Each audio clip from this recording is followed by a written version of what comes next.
해발 600m 부산 장산의 중턱은 이미 짙은 어둠에 잠겨 있었다. 초여름의 습한 기온이 피부에 달라붙었지만 등산로를 벗어난 깊은 숲속의 공기는 이상하리만큼 차가웠다. 민서가 너무 멀리 온 거 아냐? 이제 그만 내려가자. 수지는 떨리는 목소리로 앞서가는 남편의 등을 불렀다. 취미로 시작한 야간 산행이었지만 오늘따라 길을 잘못 든 것인지 표지판조차 보이지 않았다.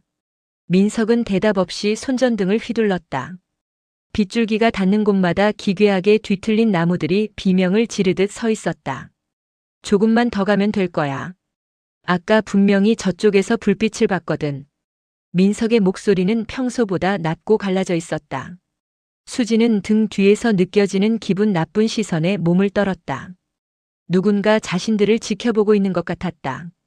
아니, 정확히는 무언가가 짐승처럼 낮은 자세로 자신들을 쫓고 있다는 확신이 들었다. 그때였다. 바스락. 마른 잎이 짓눌리는 소리가 왼쪽 숲을 너머에서 들렸다. 수진이 멈춰서서 숨을 죽였다. 숲은 다시 죽은 듯 고요해졌다. 바람 한 점 불지 않는데 저 멀리서 가느다란 소리가 들려오기 시작했다. 수진아. 수진아. 그것은 분명 민석의 목소리였다. 하지만 민석은 지금 수진의 바로 앞에 서 있었다. 수진은 공포로 얼어붙은 채 앞서가는 남편의 어깨를 붙잡았다. 민석 씨, 방금 들었어? 당신이 내 이름을. 민석이 천천히 뒤를 돌아보았다. 손전등 빛에 반사된 그의 눈동자가 기묘하게 번뜩였다. 내가 뭘? 난 아무 말도 안 했는데. 그의 입술은 움직이지 않았다. 하지만 다시 한번, 이번에는 숲 전체가 울릴 정도로 선명하게 목소리가 들려왔다. 수진아, 나 여기 있어. 발밑을 봐. 너무 아파. 그것은 5년 전 사고로 잃은 수진의 어린 아들, 동우의 목소리였다. 수진의 이성이 비명을 질렀다. 동우는 여기 있을 수 없다. 하지만 목소리는 너무나도 생생했다. 숨을 쉴 때마다 섞여 나오는 쇳소리, 아이 특유의 억양까지 완벽했다. 수진이 홀린 듯 숲을 쪽으로 발을 내디뎠다. 민석이 그녀의 팔을 거칠게 낚아챘다. 정신 차려. 저건 사람이 아니야. 민석의 손전등이 소리가 난 곳을 비추었다. 그곳에는 거대한 바위 틈 사이로 눈부시게 하얀 털이 너풀거리고 있었다. 마치 비단실을 풀어놓은 듯 아름답고 기괴한 털이었다. 그것은 바위 뒤에 몸을 숨긴 채 오직 머리 윗부분의 하얀 털만을 살랑거리며 유혹하고 있었다. 그것은 목소리를 바꾸었다. 이번에는 수진의 친정엄마 목소리였다. 얘야, 수진아. 엄마 춥다. 이리 좀 와서 나 좀 안아다오. 목소리가 들릴 때마다 그 하얀 털 뭉치가 조금씩 실룩거렸다. 수진은 구역질을 느꼈다. 저것은 성대가 있는 짐승이 아니었다. 타인의 기억과 감정을 긁어내어 가장 취약한 부분을 공략하는 포식자였다. 도망쳐야 해. 민석이 수진을 끌고 반대편으로 뛰기 시작했다. 뒤편에서 크르르 하는 낮은 진동음이 들리더니 곧바로 수십 명의 목소리가 겹쳐져 들려왔다. 비명, 웃음소리, 애걸하는 소리.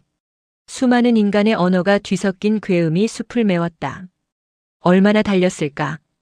민석이 갑자기 발을 헛디디며 비탈 아래로 굴러떨어졌다. 수진이 비명을 지르며 아래를 내려다보았다. 민석은 날카로운 바위 끝에 다리가 걸려 신음하고 있었다. 수진이 서둘러 내려가려던 찰나 비탈 아래 어둠 속에서 하얀 그림자가 번개처럼 튀어나왔다. 그것은 네 발로 걷는 짐승의 형상이었으나 관절이 꺾이는 모습은 기괴할 정도로 인간을 닮아 있었다. 얼굴에는 이목구비가 희미했다. 오직 칠흑 같은 구멍 2개가 눈의 위치에 뚫려 있었고 그 아래로 피칠갑이 된 거대한 입이 벌어져 있었다. 아! 민석의 비명이 산을 울렸다. 장산범의 앞발이 민석의 가슴팍을 짓눌렀다. 날카로운 발톱이 등산복을 찢고 살점을 파고들었다. 괴물은 먹잇감을 바로 죽이지 않았다. 대신 민석의 귀에 입을 갖다 대고 낮은 소리로 속삭였다. 아! 살려줘! 아파! 괴물은 민석이 지금 내지르는 비명을 그 자리에서 학습하여 그대로 되돌려주고 있었다. 민석은 자신의 죽음이 메아리치는 공포 속에서 경련했다. 괴물의 주둥이가 민석의 목덜미를 물어뜯었다. 두둑하며 뼈가 어긋나는 소리가 수진의 귀에까지 선명하게 들렸다. 선지처럼 붉은 피가 하얀 털 위로 튀어올랐다. 수진은 공포로 인해 다리에 힘이 풀려 주저앉았다. 남편이 산채로 뜯겨나가는 모습을 보며 그녀가 할 수 있는 것은 아무것도 없었다. 괴물은 민석의 상체를 거의 다 뜯어먹은 뒤 입가에 묻은 피를 핥으며 천천히 수진을 향해 기어 올라오기 시작했다. 그것의 움직임은 마치 슬로 모션처럼 우아하면서도 소름 끼쳤다. 수진은 뒷걸음질 치다 커다란 동굴 입구에 닿았다. 막다른 곳이었다. 괴물이 동굴 입구에 멈춰섰다. 그리고는 갑자기 몸을 꼿꼿이 세워 뒷발로 서기 시작했다. 그것은 자신의 얼굴을 앞발로 쓸어내렸다. 잠시 후 괴물의 입에서 나온 목소리에 수진은 심장이 멈추는 듯 했다. 수진아, 무서워하지 마. 나야 민석이야. 방금 죽은 남편의 목소리였다. 단순히 목소리만 같은 것이 아니었다. 괴물의 일그러진 안면 근육이 실룩거리더니 민석의 미소를 기괴하게 흉내내기 시작했다. 가죽만 뒤집어 쓴 듯한 조잡한 변장이었지만 어둠 속에서는 마치 죽은 남편이 살아 돌아온 착각을 불러일으켰다. 오지 마. 제발 오지 마. 수지는 있는 힘껏 돌을 휘둘렀다. 돌날이 괴물의 얼굴을 스쳤고 하얀 털 사이로 검붉은 피가 흘러나왔다. 캬악! 짐승의 본성이 터져나왔다. 괴물은 수진의 어깨를 물어뜯고 동굴벽으로 내팽개쳤다. 수진의 의식이 흐릿해졌다. 마지막으로 본 것은 동굴 천장에 대롱대롱 매달린 수많은 해골과 썩어가는 등산복 조각들이었다. 수진이 정신을 차렸을 때 가장 먼저 느껴진 것은 코를 찌르는 역한 비린내와 기분 나쁜 온기였다. 눈을 뜨자마자 보인 것은 동굴 천장에 거꾸로 매달린 채 가죽이 벗겨진 무언가들이었다. 수진의 팔다리는 질긴 덩굴로 묶여 있었다. 장산범은 민석의 잘려나간 팔 한쪽을 소중하다는 듯 품에 안고 다가왔다. 놈은 민석의 팔에서 살점을 한 점 뜯어내 수진의 입가에 갖다 대었다.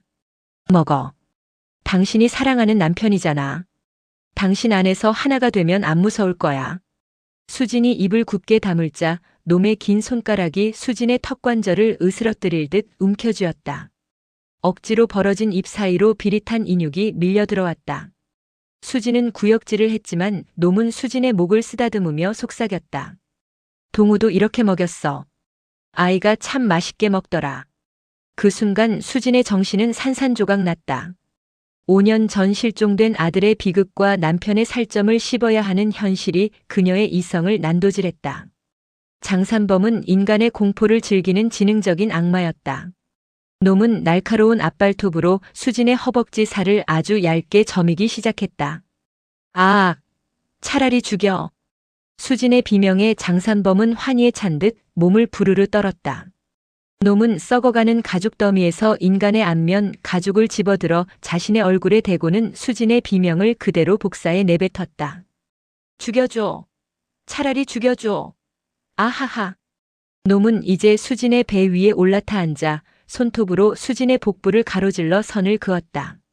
가죽이 벌어지고 뜨거운 선혈이 솟구치자 놈은 그 상처에 입을 맞추듯 머리를 쳐박고 수진의 내장이 움직이는 소리를 감상했다. 마지막 순간 수진의 시야가 암전되기 직전 괴물은 수진의 귀에 입술을 바짝 갖다 댔다. 그리고는 세상에서 가장 슬픈 목소리로 수진 본인의 목소리를 흉내냈다. 도와주세요. 누구 없나요? 제발. 살려주세요. 수진의 영혼이 담긴 마지막 비명은 이제 장산범의 목구멍 속에 저장되어 다음 희생자를 유인하는 달콤한 미끼가 될 것이다. 에필로그 며칠 뒤 투입된 구조대원들은 숲속에서 익숙한 목소리를 듣는다. 반장님, 저기요. 수진 씨 목소리 아닙니까? 대원들이 달려간 곳에는 텅 빈 등산화 한 켤레와 하얀 털 뭉치만이 바람에 흩날리고 있었다. 그리고 그들의 뒤편에서 방금 질문했던 대원의 목소리가 똑같이 들려왔다. 반장님, 저기요. 수진 씨 목소리 아닙니까? 그곳에는 아무도 없었다. 오직 굶주린 하얀 그림자만이 나무 위에서 그들을 내려다보며 조용히 입을 벌리고 있었을 뿐이다.